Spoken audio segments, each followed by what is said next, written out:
그래서 오늘이 세 번째 시간이고요. 다음 주면 끝나게 됩니다. 예, 참 다행이죠. 소선지서를 해서 만약에 예레미야나 이사야를 했으면 저희가 뭐 내년까지 아마 지금 강해 설교 한다고 계속 본문 뭐 한 달러씩 보면서 할 텐데 그래도 3장밖에 되지 않기 때문에 4주에 걸쳐서 다 볼 수 있게 되는 것 같습니다.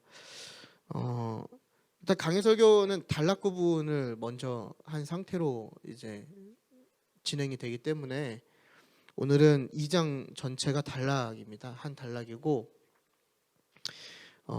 그렇다는 얘기는 이제 저희가 1장을 두 번에 나눠서 했잖아요. 1장 1절에서 8절까지 했고 이제 9절에서 15절까지 했는데 1장은 그 두 개의 단락이 그 한 장 안에 있는 거죠. 그래서 저희가 이제 그 세 번 어떻게 보면 세 번째 단락 2장에 대해서 오늘 함께 나누려고 합니다. 그 1장 9절에서 15절을 보면 그 나훔 선지자를 통해서 그 신탁이 선포가 되죠. 그래서 그 하나님을 대적하는 그 악한 니느웨라는 곳이 하나님을 통해서 하나님의 때에 너희가 벌을 받을 거다. 이거를 나훔이 선포하게 되는 거잖아요. 근데 오늘은 이제 그러니까 1장 9절에서 15절은 그 선포가 먼저 있었다면 오늘 2장은 그 신탁의 내용이죠. 그 선포의 내용을 훨씬 구체적이고 훨씬 드라마틱하게 우리에게 지금 전달하고 있다는 것을 본문을 좀 읽어보신 분은 느끼실 수가 있을 거예요. 그러니까 1장에서는 하나님이 어떤 분이신지 하나님 질투하시고 또 보복하시는 분이라는 하나님의 어떤 속성을 이야기하면서 그 이후에 이제 그 심판의 대상이 누구이냐, 그게 니느웨가 될 건데 너네가 이제 벌을 받게 될 건데 이제 니느웨가 어떻게 되는지를 이제 묘사하고 있는 게 오늘 보는 2장의 내용입니다. 그래서 조금은 드라마틱하고 조금 이렇게 상상력이 풍부하신 분들은 그 니느웨가 멸망하는 장면에 대해서 이렇게 조금 그림을 그려 보실 수 있을 만큼 나훔이 되게 생생하게 우리에게 지금 전달하고 있다라는 거죠. 이 얘기는 뭐냐면 나훔이 하나님의 계시를 받았을 때에 그 계시의 모습이, 그러니까 나훔은 그 당시에 이 글을 기록할 때 하나님이 주신 그 메시지를 가지고 이제 니느웨가 그 이후에 멸망될 시기는 알 수 없었지만 니느웨가 멸망될 거라는 그 그림을 그리고 있었잖아요. 그러니까 하나님이 그거를 되게 구체적으로 보여주심을 통해서 하나님의 그 메시지가 반드시 성취되고 반드시 이루어진다라는 것을 나훔을 통해서 이 글을 읽고 있는 유다 백성들에게 전하고 있는 것 같습니다. 우리 1절을 보겠습니다. 우리 1절을 보면 파괴하는 자가 너를 치러 올라왔나니 이렇게 시작을 하죠. 여기서 파괴하는 자는 우리가 이렇게 어떤 글의 흐름에서 보면 여호와라고 우리가 짐작할 수가 있겠죠. 그래서 이게 사실 파괴하는 자라기보다는 좀 히브리어 원문을 더 느낌을 살리자면 흩으시는 자라고 표현할 수도 있을 것 같아요. 그래서 그런 사람이 올라오게 되는데 이 올라왔다니 또한 좀 더 원어적인 의미를 살려보면 공격하나니, 근데 이제 히브리어의 시제가 다양하게 사용될 수 있기 때문에 뭐 과거의 시제, 현재 시제, 미래 시제로도 사용할 수 있지만 중요한 거는 여호와께서 이제 너라는 건 니느웨겠죠. 니느웨를 치러 올라오셨다라는 거예요. 공격하신다는 얘기죠. 근데 이게 단순히 여호와만을 뜻하는 게 아니라요. 이중의 의미로 한 또 국가를 의미하기도 합니다. 그래서 우리는 다 알고 있죠. 그 국가가 바로 주전 612년에 니느웨를 함락시키는 바벨론인이죠. 바벨로니아라고 하는 그 바벨론이 그 또 하나님의 도구로 이후에 사용됨을 알 수 있습니다. 그래서 여기서 파괴하는 자라는 의미는 하나님을 뜻하기도 하지만 동시에 바벨론이라는 어느 하나의 국가, 그러니까 당시 나훔의 입장에서는 그게 바벨론이라고 알지는 못했겠지만 분명 이제 니느웨를 함락시킬 다른 나라가 있을 것이다라는 그런 메시지를 갖고 있었겠죠. 그래서 너는 산성을 지키며 길을 파수하고 네 허리를 견고히 묶고 내 힘을 크게 굳게 할지어다. 여기서 너는 니느웨를 이야기하죠. 그래서 니느웨에게 갑자기 뭐라고 얘기하냐면 네가 가서 준비할 때면 준비해봐야지 이렇게 얘기하는 거예요. 어떻게 보면 이게 되게 비꼬는 표현이죠. 네가 할 수 있으면 해봐. 하나님께서 여호와께서 너를 치시러 올라올 건데 네가 할 수 있으면 해봐. 네가 산성을 지킬 수 있으면 그 성을 지켜보고 막을 수 있으면 막아보고 견고하게 해봐. 네가 네 힘을 다해서 그걸 막아봐. 하지만 소용이 없어. 지금 이걸 얘기하고 있는 거야. 그러니까 우리가 이걸 통해서 알 수 있는 게 뭐냐면 이 심판이 온 우주의 주인이신 하나님 여호와 하나님의 어떤 결정이었기 때문에 그 무엇도 이것들을 막을 수 없다라는 거죠. 그러니까 이 얘기는 우리에게 적용해 보면 이미 하나님의 결정을 돌이킬 수 있는 건 그 누구도 없다라는 겁니다. 그게 하나님의 어떤 우리가 받아들이기 좋은 선택이시든 부정적인 선택이시든, 물론 성경의 예외로 각각 하나님께 너무 간곡하게 매달려서 하나님 그 뜻을 돌이키신 적은 있지만 대부분 이런 확고한 의지는 그 누구도 막을 수 없고 돌이킬 수 없다라는 것을 우리에게 지금 이야기해주고 있습니다. 그래서 이 장을 보면 이제 야곱의 영광, 그 유다의 영광이 선포되는데 이게 어떻게 확정되냐면 이스라엘의 영광같이 하시나니 이렇게 표현이 되죠. 이 얘기는 뭐냐면 이제 이미 북이스라엘은 망한 상태죠. 아수르에 의해서 북이스라엘은 망한 상태였고 그 망한 상태에서 이제 남유다를 이 아수르가 계속 괴롭히고 있는 상황 가운데에 이 영광이 선포되는데 그 제일 하반절을 보시면 포도나무 가지를 없이 하였습니다. 이게 니느웨의 지금 죄를 설명하는 겁니다. 이 포도나무는 그 이스라엘 백성을 가리키는 어떻게 보면 성경의 표현이죠. 하나님의 백성을 황폐하게 했다. 너희가 그런 죄를 저질렀다. 근데 그런 유다 땅에 하나님께서 영광을 회복하실 건데 이 야곱이란 얘기는 그 유다 두 지파를 의미하거든요. 근데 이게 이후에 이스라엘의 영광같이 되겠다라는 게 뭐냐면 온 이스라엘 12지파의 회복이 있을 거다라는 게 지금 선포되고 있는 겁니다.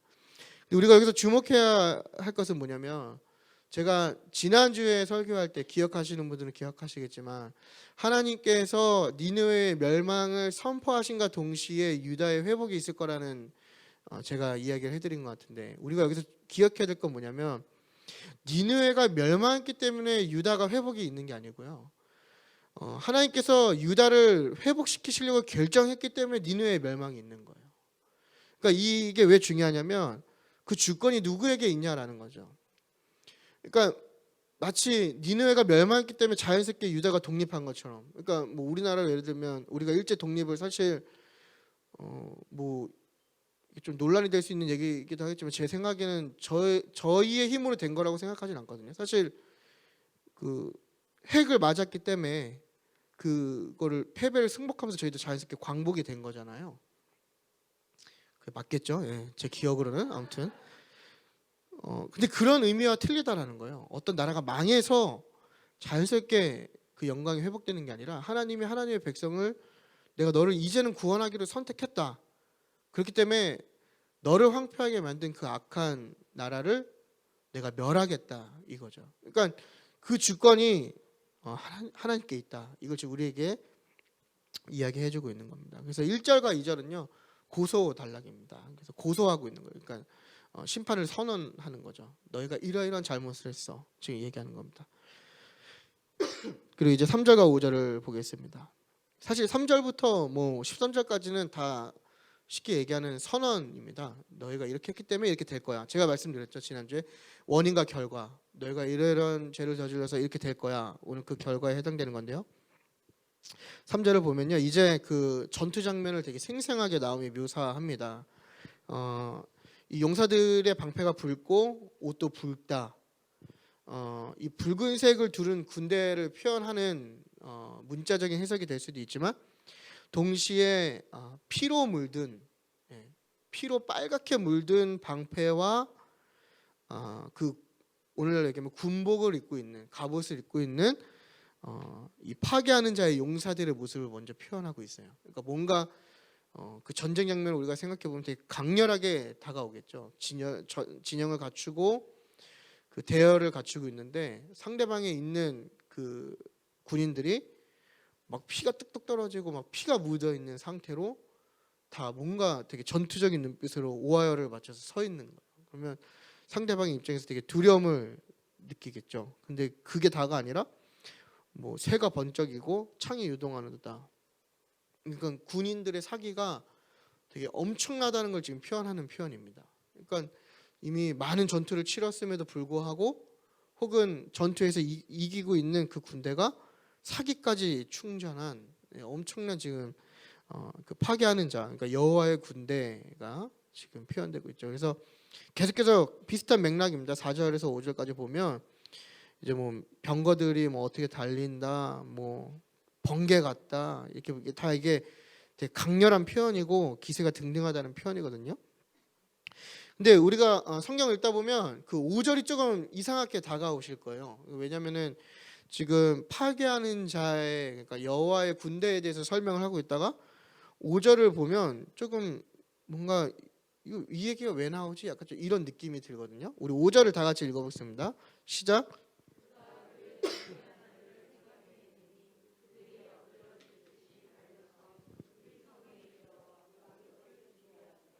지금 사실 그 니느웨를 치러 올라온 그 군대에 대해서 설명을 하다가 5절에 갑자기 이게 무슨 소리지 하는 느낌이 드실 수도 있을 것 같아요. 그러니까 갑자기 엎드러질 듯이 달려서 성에 이렇게 급하게 가서 막을 것을 준비한다?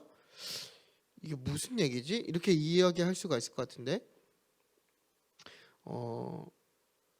여기서 그가 누구일까요? 이게 여기서 자꾸 이렇게 이 대명사죠. 그 누구인지가 되게 중요한데 그 5절의 그는 이거 뭐 저도 모르긴 하지만 주석학자들도 잘 모른다 그러더라고요. 네. 그 대신 두 가지를 제안하는데요. 그 두 가지에 따라서 이 받아들이는 뉘앙스가 틀릴 것 같아요.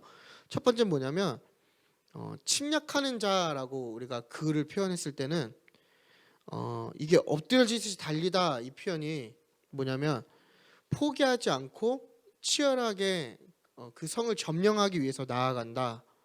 그리고 나서 성벽을 사수한 후에 자기들의 보호를 위해서 그 보호하는 시설을 세우는 모습을 묘사한다라고 이렇게 표현하기도 하고요.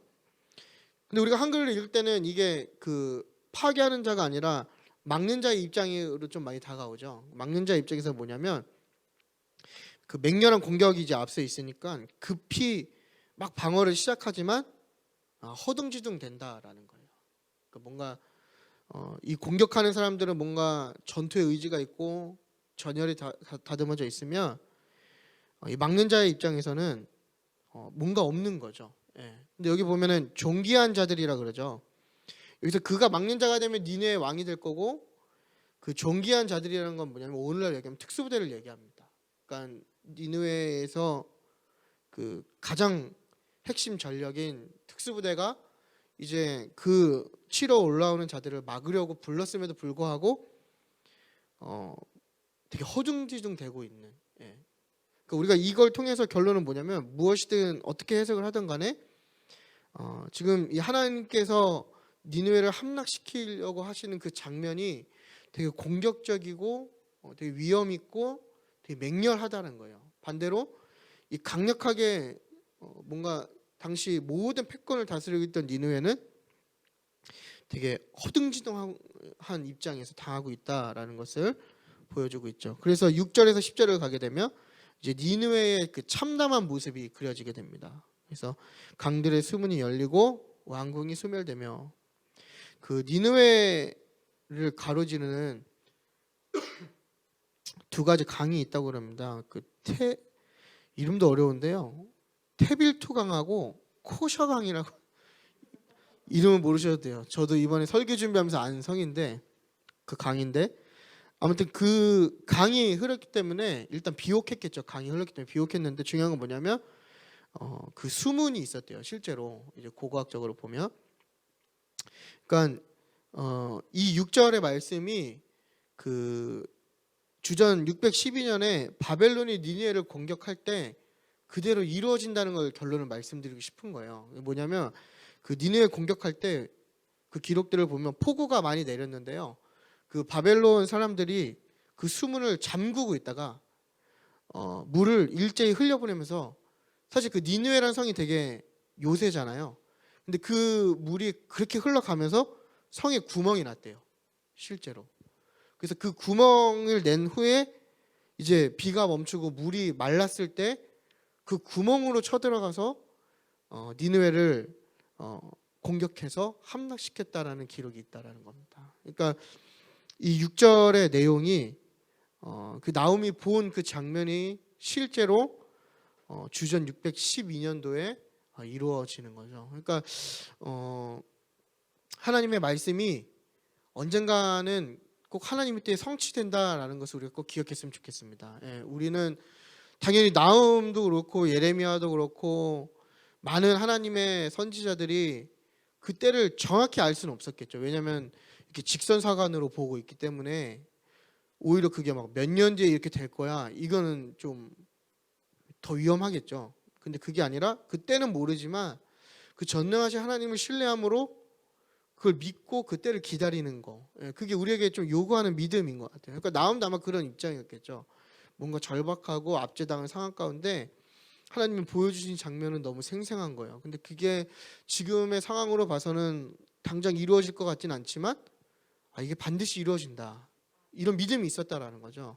그러니까 우리가 믿음의 사람은 뭘까 이렇게 고민해 봤을 때 결국엔 그런 것 같아요. 하나님이 여러 가지 매개를 통해서 뭐 이런 설교라든지 개인의 말씀의 묵상이라든지 또 기도라든지 이러한 것들을 통해서 우리에게 하나님의 사인을 주었을 때 그것이 내 상황과 하나님이 주신 그 인도하심이 좀 다르게 보일지라도 하나님을 신뢰하고 그걸 기다리는 거죠. 그게 믿음이 아닐까, 이렇게 우리가 이 나음서를 통해서 정의할 수 있는 것 같습니다.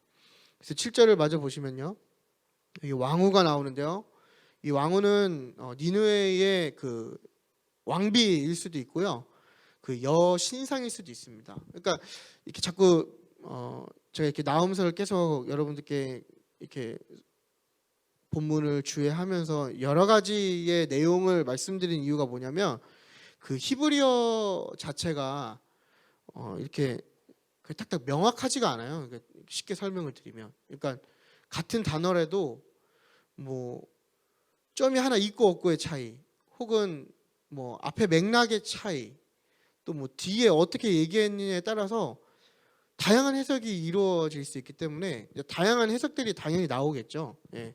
근데 이제 그 중에 저는 제일 이렇게 속된 말로 핫한, 가장 지지를 얻고 있는 내용을 여러분들과 지금 나누고 있는 겁니다.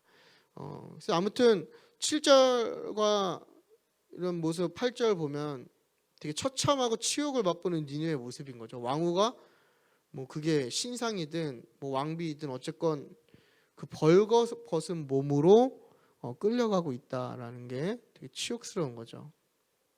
그래서 8절을 보시면요, 물이라는 단어가 보이는데, 물은 뭐냐면 많은 백성, 많은 군사를 의미합니다. 그러니까 니느웨가 많은 백성과 많은 군사들을 갖고 있었지만 이제 모두 그것들이 도망간다라는 거죠. 근데 어떻게 도망가냐면 서라 말하는데 뒤도 돌아보지 않고 도망가는 거예요.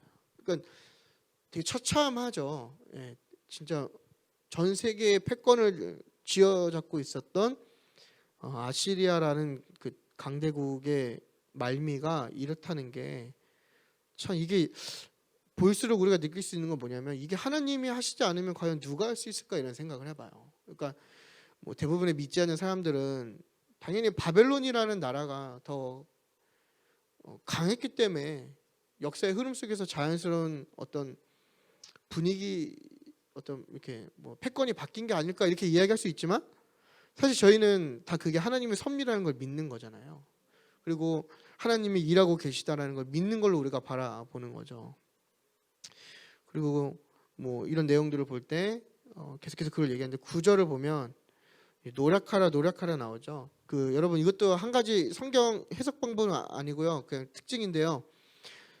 특히나 구약 성경에서 두 번, 세 번 반복하는 내용은 되게 중요하다고 이렇게 이해를 하시면 돼요.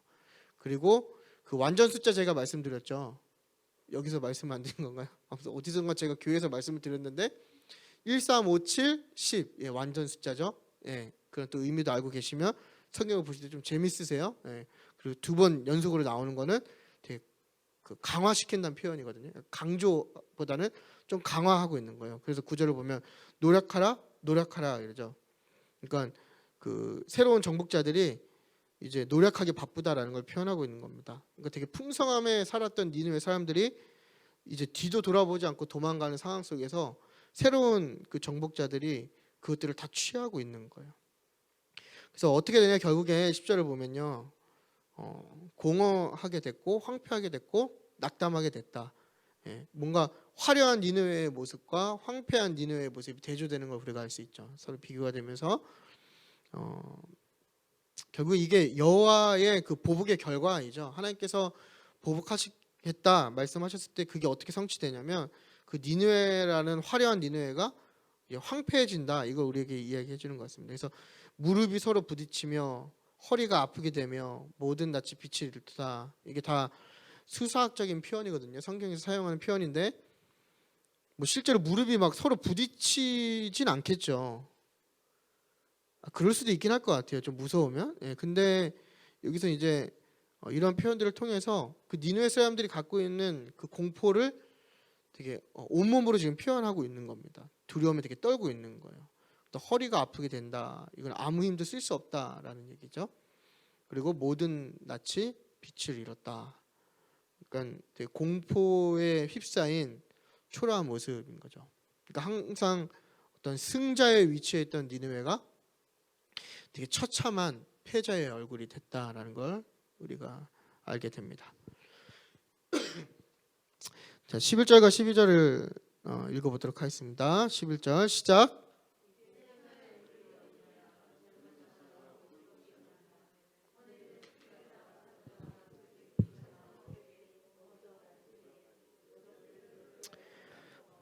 네, 아멘. 예, 11절 잠깐 끄겠습니다. 자, 여기 사자의 골, 사자 계속 나오는데요. 이 니느웨를 사자굴에 지금 비유하고 있는 겁니다. 나움이.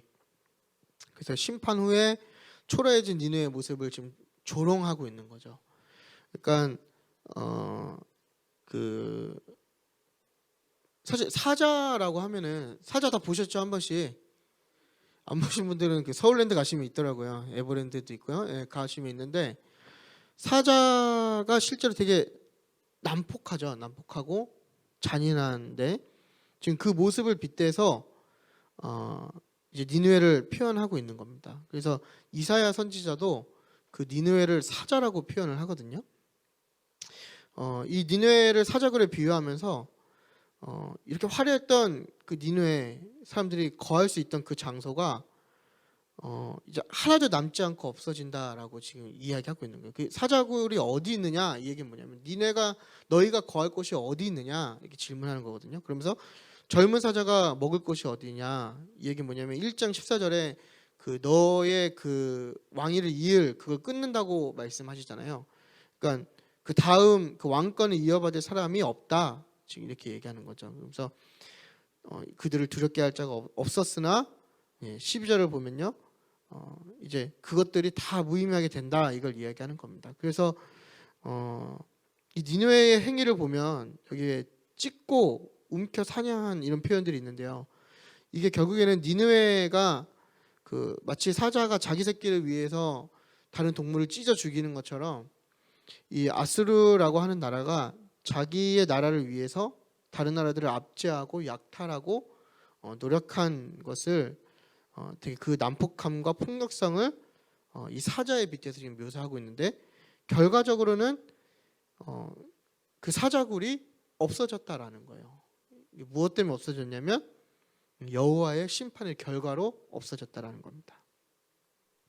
그래서 여러분 실제로요 그 니느웨라고 하는 그 지형이죠. 지형 위치가 언제 발견되냐면은 그 612년도의 멸망 이후에 19세기 중반에 발견됩니다.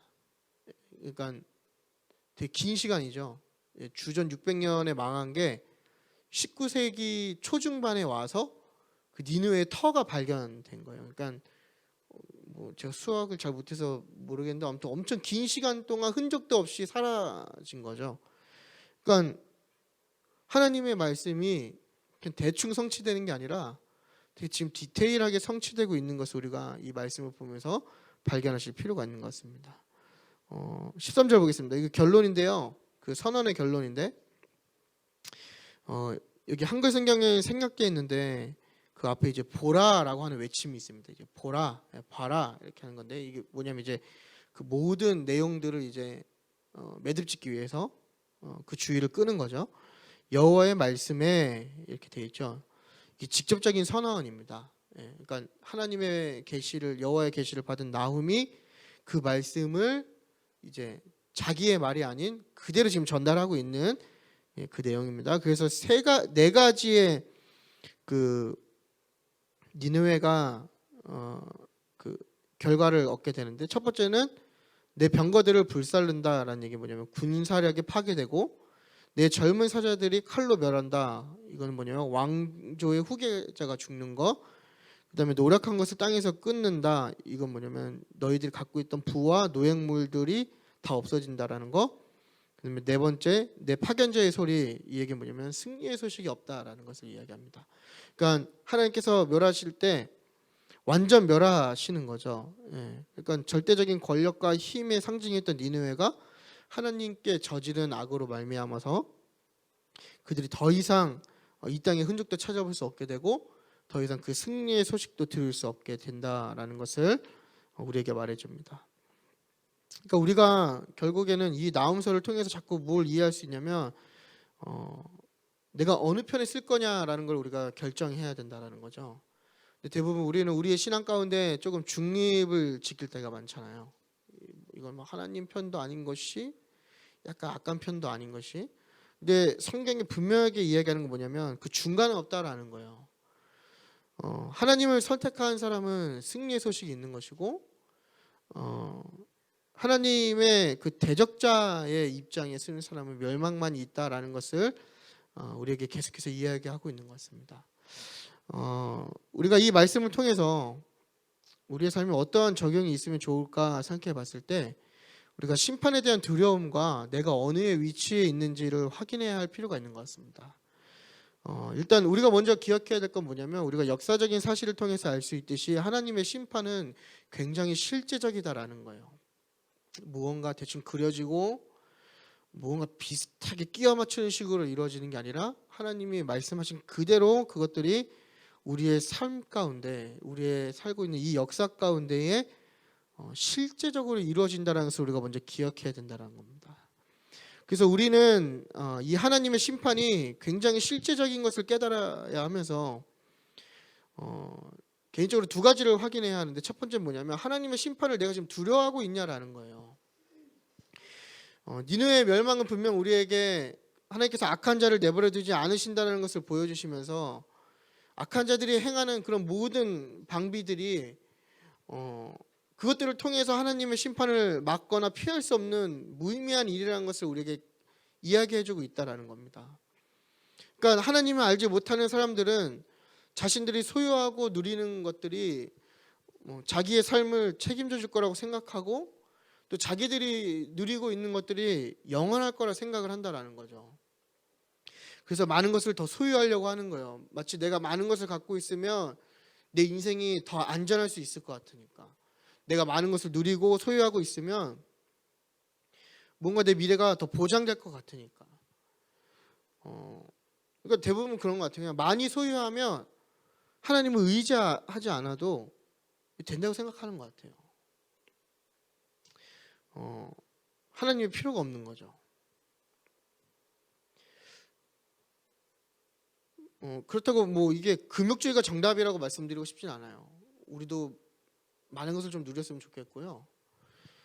뭐 세상 기준에서 절대 뒤처지지 않는 복을 받으셨으면 좋겠어요. 근데 문제가 되는 건 뭐냐면 악한 방법으로라도 그것들을 누리려 한다라는 거예요.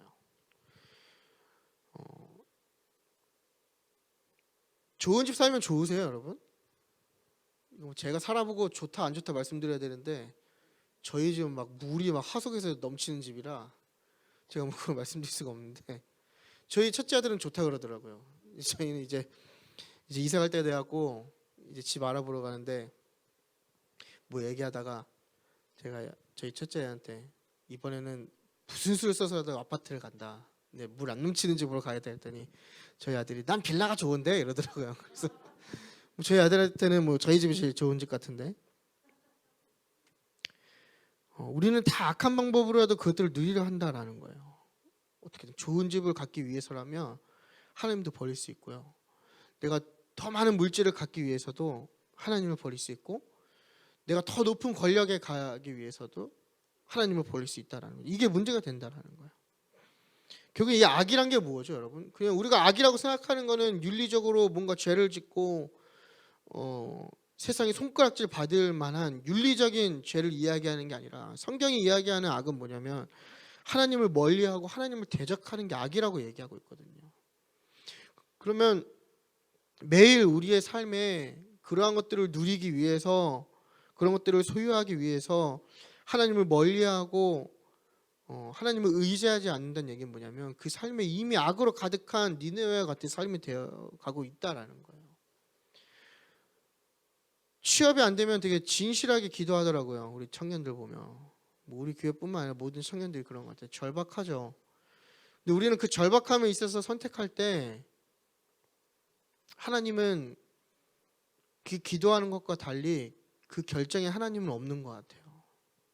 내가 지금 당장 취업만 할 수 있으면 내가 지금까지 교회에서 했던 모든 헌신과 예배를 포기해도 괜찮다고 생각하는 것 같아요. 우리 아이들도 마찬가지죠. 학원 똑같은 문제이지 않겠습니까? 뭐 어른이나 애나 다 할 게 없다라는 거예요. 성적인 윤리적인 타락들. 제가 작년에 설교할 때 청소년들 성관계 그 나이가 14.6세라고 말씀드렸는데, 그 얼마 전에 TV를 보니까 13.6세로 또 1년 빨라졌더라고요. 갈수록 여러분 심각해지는 시대 가운데 있습니다. 그러니까 아무런 문제가 되지 않는 거예요. 배우자를 고르는 것도 기도한다고 기도하지만 그 선택을 보면 마치 솔로몬이 이방 여인들과 결혼하듯이 하나님은 안중이 없는 거예요. 다 합리화시키는 거죠. 다 하나님의 영광을 위해서 했다고. 우리 이스라엘이 더 강대해지기 위해서 저 사람들과 정약 결혼을 할 수밖에 없었다고 이야기하는 거예요. 이게 우리의 삶의 모습이 아니냐라는 거죠. 하나님을 필요로 하지 않는 거예요. 하나님 방법으로 하지 않는 거죠. 여러분, 하나님은 선한 의도로 이 세상을 창조하셨습니다. 그리고 우리가 그 하나님의 선한 섭리 안에서 선한 방법으로 우리가 살도록 원하시는 거예요. 이 얘기는 뭐냐면 하나님이 어떠한 결과를 내는 게 중요한 게 아니라 우리가 선한 방법으로 선한 결과를 내길 원하신다라는 겁니다. 근데 우리는 다 눈에 멀어서 악을 마음껏 저지르는 거죠. 그래서 여러분, 타락의 마음은요, 타락의 관점은 뭐냐면 과정이 선하지 않아도 좋은 결과만 있으면 된다고 가르치는 거예요. 그래서 교회만 봐도요, 교회가 좋은 교회의 기준이 뭐냐면 건물이 일단 좋아야 돼요. 그리고 사람이 많아야 돼요. 교회 안에 사람이 많아지면 그게 좋은 교회라고 이야기하기 때문에 그 과정은 중요하지가 않는 거예요. 이 안에 구원이 없고 이 안에 죄인됨을 깨닫는 게 없고 내가 변화됨이 없고 성화가 없음에도 불구하고 교회에 사람이 많아져야 되니까 사람 세워주기 바쁜 거예요. 좋은 말만 해줘야 돼요. 잘한다 잘한다 해줘야 돼요. 잘못해도 치리할 수가 없어요. 왜냐? 교회를 나가버리니까. 하나님의 백성이 없지만 머릿수만 많으면 그게 좋은 교회라고 얘기하는 거예요. 이게 타락의 마음과 타락의 관점으로 교회가 변질돼 가고 있는 거 아니에요? 이게 니느웨의 모습과 뭐가 다르냐는 거예요. 하나님을 의지하지 않는 거예요. 하나님의 메시지가 선포되지 않아요. 여러분, 오늘 제목마다 여러분 거부 반응 들지 않으세요? 파괴하는 자 여호와, 뭐 보복하시는 여호와. 여러분, 벌 받는 얘기하고 그렇게 하나님 믿으면 안 된다고 선포하면 사람들이 싫어해요. 이게 벌써 우리의 타락을 보여주는 거 아니에요? 과정은 중요하지 않아요. 결과만 좋으면 되는 거예요. 여기에 하나님의 백성이 없고 다 예수님께서 성전 정화하신 것처럼 다 시장꾼 상인들만 있어도 많은 사람들만 모여 있으면 그 좋은 교회가 되는 거예요. 뭔가 하나님의 뜻에서 건축이 일어날 수 있지만 그 건축의 의미가 하나님의 영광을 위하는 게 아니라 다 있어 보이려고, 다 좋아 보이려고.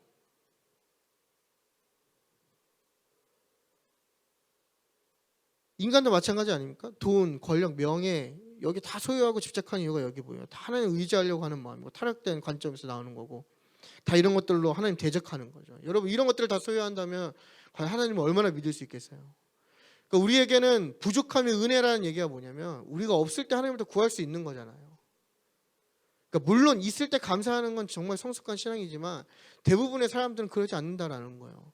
조금 더 일이 잘 되거나 조금 더 바빠지거나 조금 더 뭔가 잘 풀리면 가장 먼저 떠나는 게 뭐예요? 하나님이잖아요. 이게 우리의 신앙을 보여주는 거죠. 아마 니네 사람들도 이렇게 생각했을 거예요. 내가 갖고 있는 이 힘이 우리나라가 영원할 거다. 그러나 니네가 여러분 뭔지 아십니까? 하나님의 도구에 불과했다는 걸 우리가 기억해야 됩니다. 이 얘기가 뭐냐면 여러분들이 누리고 있는 모든 것들이 여러분들의 노력에 의해서 된 게 아니라 하나님의 도구였다라는 거예요. 여러분들이 많은 물질을 소유하고 계시다면 우리가 아리마대 요셉을 본받아야 되는 거예요. 그게 바로 하나님의 도구로 사용되는 거죠. 우리가 많은 것을 갖고 있으면 하나님 나라를 위해서 베풀어야 되는 거예요. 하나님 뜻이 무엇인지 구해야 된다라고요. 니네는 심판에 대한 두려움이 없는 거죠. 누가 나를 심판할까? 여러분 이런 마음 아니세요? 하나님의 그 이름을 생각하면 두렵고 떨리지 않으세요? 즉 이 예배를 드릴 때에도 딴 생각과 다른 마음이 들어올 때에 하나님이 내 마음을 감찰하시는데 두렵지 않으세요? 교회라는 곳이 하나님 나라를 세우는 언약 공동체임에도 불구하고 이 악한 것을 내버려 두지 않는다고 말씀에도 불구하고 그 말씀을 전혀 두려워하지 않는 거예요. 우리의 행동과 우리의 선택을 보면 그걸 다 대변할 수 있잖아요. 여러분 저는 유치하게 우리 교회만 그런 교회 아니에요 이렇게 얘기하고 싶죠. 우리 교회도 그런 교회예요. 한국 교회도 다 그런 교회예요. 제가 논할 부분은 아니지만 다 그렇다고요. 우리는 경계하지 않고 조금 더 옆에 중심을 잡지 않으면 그 유혹에 쉽게 빠지게 돼 있는 인간일 수밖에 없는 거라고요. 목회자의 타락을 보십시오, 여러분. 직분의 상품화를 보세요. 이제 직분을 돈으로 사는 시대가 되지 않았어요? 특히나 이 심판의 메시지를 거부하는 타락한 성도들, 가장 폐악한 시대의 징조가 뭐죠, 여러분? 잘한다 잘한다 얘기하라 그랬잖아요. 선지자들한테 잘한다 잘한다 잘한다 잘한다 그것만 듣기 원하는 거잖아요. 이 심각한 문제입니다, 여러분. 우리의 삶도 마찬가지인 거죠. 그렇다면 두 번째는 뭐냐면 내가 어느 위치에 있냐라는 거예요. 내가 첫 번째로 하나님을 두려워하는 마음이 있냐 질문했으면 그럼 나는 어느 위치에 서 있냐라는 거죠. 아마 진짜 이 진정으로 하나님을 두려워하는 그 마음이 있는 사람은 아마 하나님의 진영을 선택하겠죠. 그러니까 많은 사람들이 이 교회나 신앙 공동체 안에 있으면 이 두려움으로부터 되게 자유하다라고 생각을 해요. 이 얘기는 뭐냐면 내가 그냥 그리스도인이라고 선포만 하면 이 두려움으로부터 되게 자유롭다 생각하지만 여러분 우리는 결코 자유할 수 없음을 기억해야 됩니다. 그러니까 우리가 자칫하면 이런 유대주의자들의 특징이죠. 나는 선민이고 니네는 이방의 민족이기 때문에 심판받았어. 이렇게 얘기할 수가 있는 거죠. 이 얘기가 오늘날 얘기가 뭐예요? 나는 그리스도인이고 저 사람은 그리스도인이 아니기 때문에 저 사람들이 심판받아서 망한 거야. 이렇게 얘기할 수 있다는 거예요. 근데 그게 아니라는 거죠. 하나님 앞에서는 그리스도인이든 비그리스도인이든 하나님을 믿든 하나님 믿지 않든 유대인이든 이방이든 그게 중요한 게 아니라 악한 자는 하나님이 가만 내버려 두지 않으신다라는 거예요. 하나님을 대적하면 그 대적하는 자는 심판의 대상이 된다라는 거죠. 이 얘기는 뭐냐면 내가 그리스도인이고 내가 교회 안에 있을지라도 나의 삶의 흔적이 하나님을 대적하고 있다면 그건 그리스도인이라도 하나님의 진노의 대상이 된다라는 겁니다.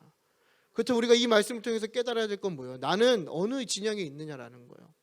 내 삶의 모든 순간의 선택과 그 삶의 과정 속 더군다나 남들은 보여지는 표현적인 것들, 외적인 것을 보고 나를 판단하지만 내 마음을 감찰하시는 하나님께서 내 마음을 보셨을 때 나는 하나님을 과연 대적하는 자인가? 아니면 하나님의 말씀에 하나님 편에 서 있는 자인가? 이거 우리에게 지금 질문한다라는 겁니다.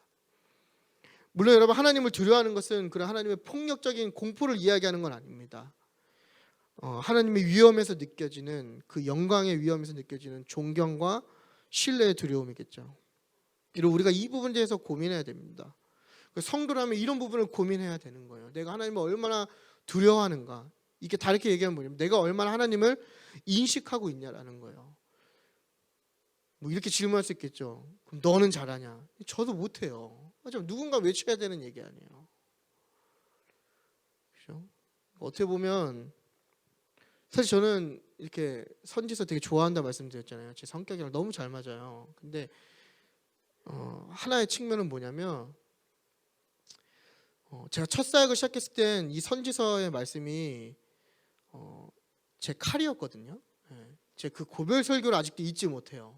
제가 이제 군대 입대하는 날 하루 전날 수요일이었거든요. 날짜도 기억합니다. 2010년 1월 13일 수요일.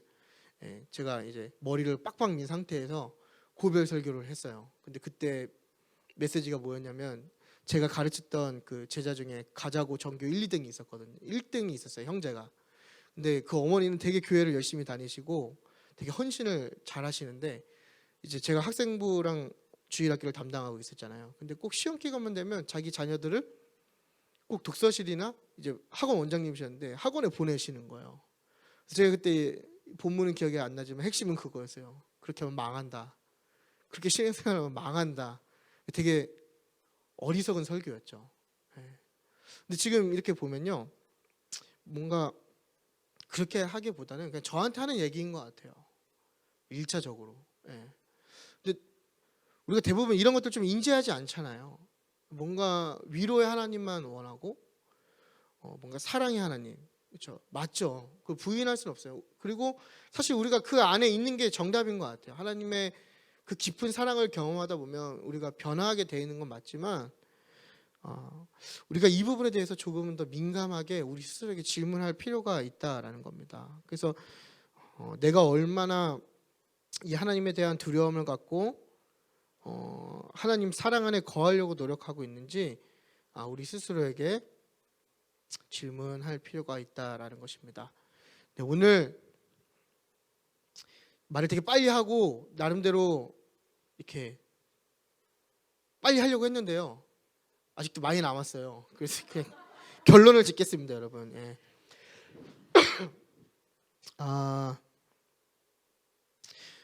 결론은 그건 같아요, 여러분. 우리가 그 악이라는 것을 항상 직면하잖아요. 그러니까 우리가 타락이라는 이미 그 원죄를 갖고 타락이라는 세상 속에서 살고 있기 때문에 우리가 그 안에서 이 악을 완전 뭐 이렇게